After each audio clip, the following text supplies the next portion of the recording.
Nous parlons de la mission. La mission est une œuvre de Jésus-Christ. Nous autres chrétiens qui sommes appelés à évangéliser, on n'évangélise pas à partir de notre tête. On n'évangélise pas à partir de ce qu'on pense. On évangélise d'après le Seigneur Jésus-Christ. Dans Marc 6, 7 à 13, Jésus prend soin de nous expliquer ce que c'est évangéliser.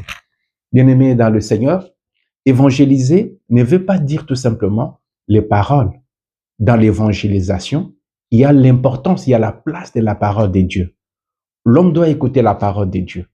Dans l'évangélisation, il y a aussi la place de notre comportement.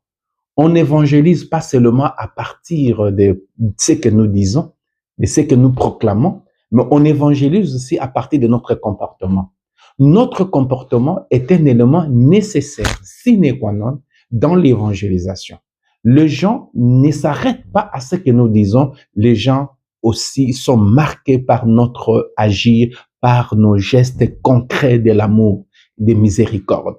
Voilà pourquoi Jésus, en envoyant, n'est-ce pas, les disciples en mission, il leur prescrit, il dit, n'amenez rien, mais il prescrit des actes, des gestes concrets. Et parmi ces gestes, nous pouvons donc citer la guérison. Il dit, allez, guérissez. On guérit dans la mission, on ressuscite dans la mission, on purifie dans la mission, et puis on expulse les démons dans la mission. Voilà. Donc, notre rôle dans l'évangélisation, c'est nous faire proches des autres. Nous ne pouvons pas évangéliser en étant loin des autres. C'est vrai, en tant qu'humain, il y a toujours des tentations. Le diable peut, n'est-ce pas, tenter un évangélisateur. Mais, sachons-le, il n'y a pas autre chemin. Notre Seigneur est passé par là. Nous devons nous faire proches des pécheurs. Nous devons nous faire proches, n'est-ce pas, de ceux qui traversent des moments difficiles. C'est dans ce sens que nous devons évangéliser. C'est dans ce sens que Jésus entend l'évangélisation. Et en dernière analyse, que devons-nous faire?